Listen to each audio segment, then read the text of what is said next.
He didn't raise his voice. He didn't ask where I'd go or how I'd finish school or if I had enough money for gas. He just stood in the hallway, arms crossed, watching the movers carry out my boxes like they were clearing a guest room after checkout. My father, Russell Blake, had always been good at pretending things were normal, even when they weren't, even when his 18-year-old daughter was leaving home with nowhere else to go. The last thing he said to me was, "You're an adult now, Savannah. You'll figure it out." Then he turned back toward the kitchen, where Chase, his son, from a previous marriage, was bouncing his baby on his hip like a proud suburban dad. Emma Chase's wife stood beside him smiling like she hadn't just taken over a house that wasn't hers. The room that used to be mine, the one my mother painted soft gray before she got too sick to hold a brush, was now a nursery. The mural of clouds we once taped up together had been covered with vinyl stars. My name was gone from the door. In its place, a wooden sign that read, "Logan's Room." That's the baby's name. Logan, my half-brother's son. They said the guest room wasn't big enough for a crib, so they cleared out mine instead. I didn't argue. Not then, not anymore. My mother Diane passed away from ovarian cancer a year and a half ago. She was the soft one, the reason the house ever felt like home. After she died, Russell became all wall and no door. I stopped trying to knock. I walked to the car with 2 boxes and 1 photo frame, me and my mom on the porch summer before the diagnosis. She's laughing in it. I'm wearing overalls and braces. My grandmother Lois opened the passenger door without a word. She didn't ask what happened. She didn't have to. As we pulled away, I looked back once. No one was watching.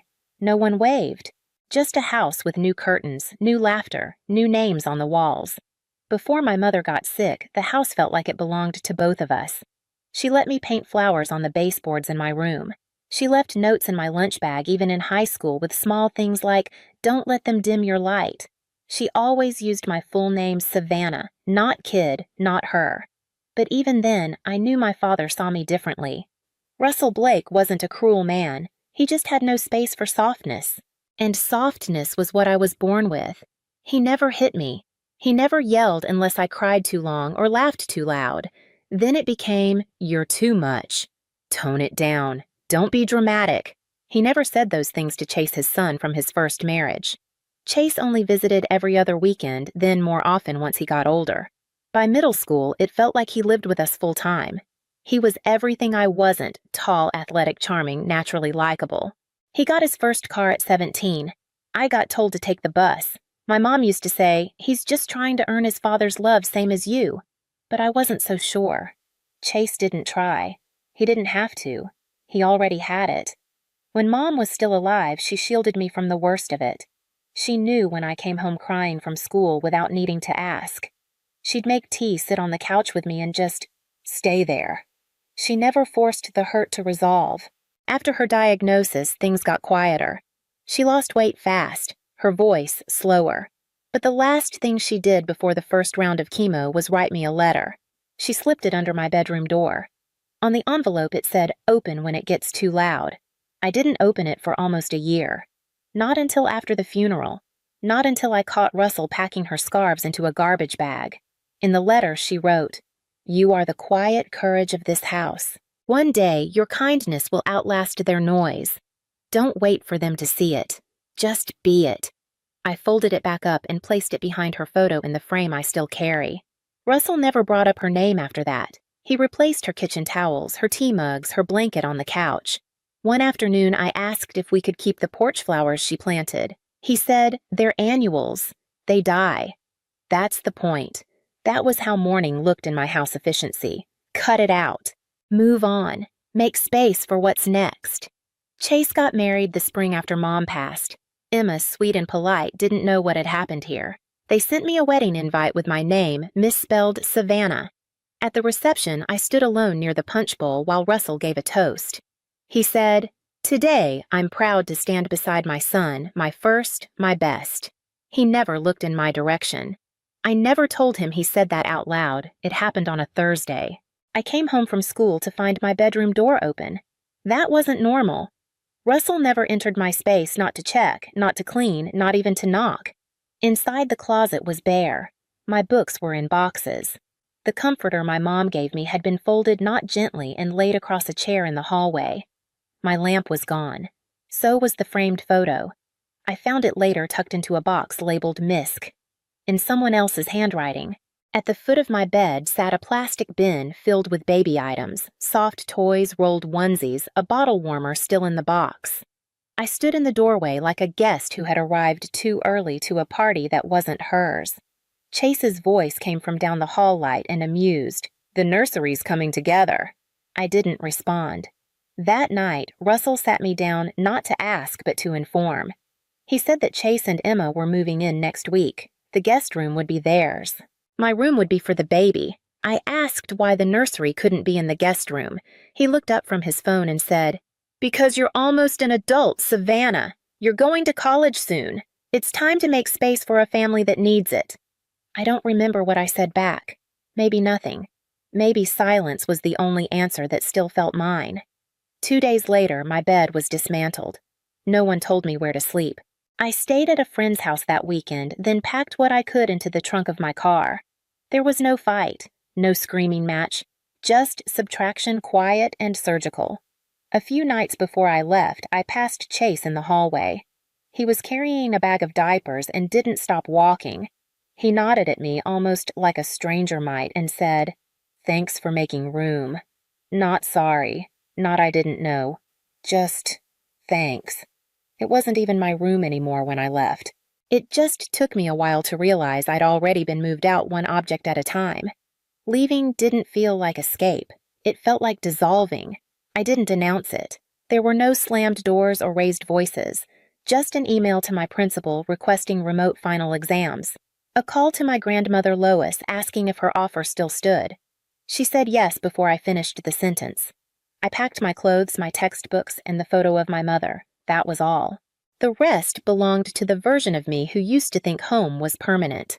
The morning I left, Chase was assembling a crib in what used to be my room. Emma stood nearby holding fabric swatches and sipping coffee from the mug that used to be my mother's. Russell was outside raking the front yard like he hadn't erased a person from his household the night before. No one stopped me. No one asked where I'd go. They had already made peace with the space I left behind. I moved into Lois's upstairs guest room, a modest space with a view of the neighbor's cornfield and a quilt that smelled faintly of cedar and lavender. She didn't ask for the whole story. She just made soup and set a folded towel at the end of the bed like she knew I'd need both. There was no drama, no ceremony, just stillness. For the first time in years, I woke up without tension behind my eyes. I finished my finals online and sent in my acceptance to Winthrop College, a mid-sized school 3 hours south. They'd offered me a STEM scholarship based on my early project portfolio. It felt strange having something of my own that no one could minimize or repurpose. I found a part-time job at a bakery in town early mornings, the smell of yeast and cinnamon small talk with regulars who called me sweetheart without knowing anything about me. Most nights I studied at the kitchen table with Lois humming in the next room and the television low in the background. I kept the photo frame on the windowsill. It caught the morning light in a way I hadn't seen before, like she was still watching from a distance, quietly reminding me that gentleness wasn't weakness and that silence didn't mean defeat. I didn't block their numbers. I didn't need to. No one called. I didn't disappear to punish them. I disappeared because I finally knew how to live without being seen. It had been 9 months since I'd walked out of that house, long enough to grow new habits, new silences, long enough to stop checking my phone even accidentally. So when the knock came on a Saturday afternoon in late spring, I didn't expect it to be them. I had just finished sweeping the porch when I saw the car. Russell's truck still dented on the side door from the winter. He skidded off the driveway and blamed the road instead of the ice. Chase stepped out first, wearing a pressed shirt that didn't match the sweat on his forehead. Russell followed slower, older than I remembered. Lois met them at the screen door before I did. She didn't raise her voice, just said, "She doesn't owe you a damn thing, but she's inside." I met them in the kitchen. They didn't sit. Russell looked around like he'd never seen laminate counters before. Chase stood near the window, his jaw tight, his hands shaking just enough to notice. Russell cleared his throat first. "We need your help," he said, as if he were asking me to pass a wrench, not rewrite a crime. He told me that Chase had been working at Granite Axis Freight, the logistics company run by Darren Monroe, a longtime friend of my mother's, someone she trusted enough to recommend when Russell was between jobs years ago. At first, it was small things. Company cards used for personal expenses. A few numbers moved around in quarterly reports. Nothing dramatic. Until someone in accounting noticed missing funds, thousands of dollars unaccounted for. Chase was caught. And because Russell had vouched for him, signed off on certain documents, they were both implicated. Darren hadn't pressed charges yet. He said he was holding off out of respect for my mother. But the silence wouldn't last. A decision had to be made by the end of the quarter. That's when they told me their plan. They wanted me to say the money had been wired to my education fund.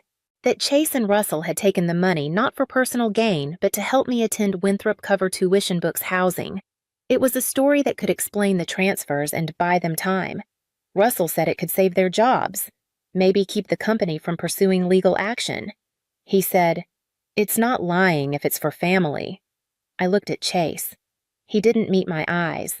He only said, "You're the only one Darren would believe. He loved your mom." The room felt colder than it had 5 minutes earlier. I thought about my mother, her photo sitting in the next room angled toward the light. I thought about the note she wrote me in the letter. "Don't wait for them to see it. Just be it." Russell stepped forward. "I know I've made mistakes. I know I've been hard. But this is different. We're talking jail time, Savannah." That was the first time he'd said my name in over a year. Lois came in and placed 2 glasses of water on the table.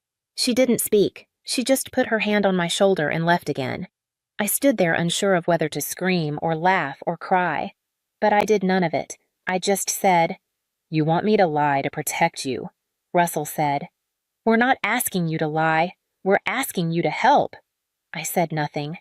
Chase finally looked at me. His voice cracked. "If it were you in this position, I would have helped you." That's when I realized something. He actually believed that.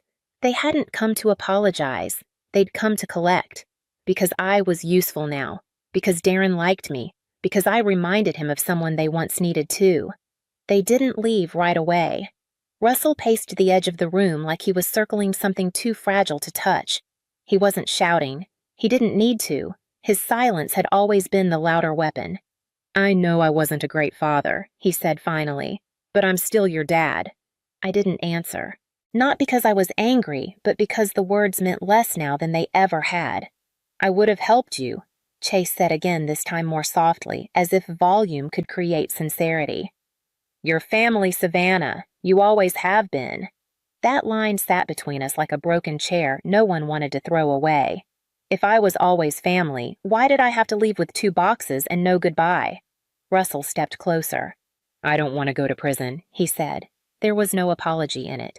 No ownership, just fear. Fear of consequences, not of conscience. They weren't there because they had finally seen me. They were there because someone else might, and that made me dangerous. For a moment, I wavered. Not because I believed them, but because I could still hear my mother's voice telling me to be kind, even when it hurt. She'd always believed people changed. She thought love could reach even the hardest places. She thought Russell would soften someday. She thought Chase would grow into himself, not away from everyone else. Maybe she still hoped they'd love me right after she was gone. And for a second, I wanted to believe it too. But hope without truth isn't love. It's just delay. I looked at them 2 men who once erased me without blinking and realized they weren't asking for forgiveness. They were asking for permission to stay clean, to avoid shame, to rewrite the record before anyone else could see it. They wanted me back, not to welcome me, but to cover their tracks. That wasn't family. That was fear dressed in memory. I didn't shout. I didn't accuse them. The truth had already done that for me. Instead, I stood still, hands resting on the edge of the counter, eyes on the photo of my mother in the next room. Her smile was small in that picture, almost private, like she'd been saving it just for me. Russell spoke again, voice low. "You'd let us go to jail for a grudge." The words sat in the air like rot. I turned to face him. "This isn't about a grudge," I said. "This is about the truth, and I'm not erasing her to protect you."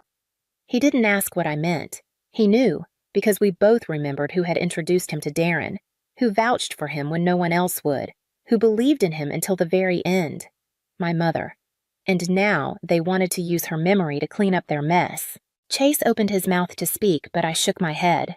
I won't lie, I said. Not for you. Not for anyone. He looked away. Russell didn't. His eyes were glassy but not soft. Just tired. I didn't think you'd say no, he murmured. That stung more than I expected, because he hadn't come believing in my kindness. He'd come counting on it, and in some old part of me buried beneath the leaving and the silence I wanted to give it to him. But kindness without boundaries isn't grace. It's surrender. I walked them to the door. Russell paused on the porch hands in his jacket pockets. She would have helped, he said. I didn't answer. Not because I disagreed, but because I finally understood my mother would have helped them out of love. But they weren't asking with love, only need. The screen door clicked shut behind them. Their footsteps faded down the steps. I didn't watch them leave. I went back inside and stood in the doorway of the guest room. The light from the window hit the photo frame just right. I was there. They just lived easier when I disappeared. 3 weeks later, I moved into my dorm at Winthrop. Lois helped me carry my boxes, mostly books, a kettle, a soft blanket that had once belonged to my mother. We didn't say much. She knew how to leave space without filling it. The room was small but bright, with a desk by the window and white walls still blank with possibility. I unpacked slowly. Textbooks, notebooks. A ceramic mug I'd painted in 10th grade chipped on one edge. In the frame. I placed it on the desk without thinking, like instinct. My mother, leaning into me, whined in her hair the summer she said I finally looked taller than her. I adjusted it slightly so it caught the light. There was no ceremony, no closure, just a new space that didn't ask me to shrink. Russell didn't call again. Chase didn't text. I didn't check. One morning I received an email from Darren Monroe, the CEO. He said he'd accepted their resignations. No police, no charges, but no more chances either. He closed with, "Your mother would be proud of who you're becoming." I stared at the screen for a long time, then closed the laptop. The air through the window was soft. Not warm, not cold. Just enough. I sat on the edge of the bed and let it touch my face. No applause. No apology. Just stillness. The photo stayed there quiet, full of light. I didn't leave a forwarding address. I signed my name on the dorm registry. Full name, no middle initial, no note, no explanation.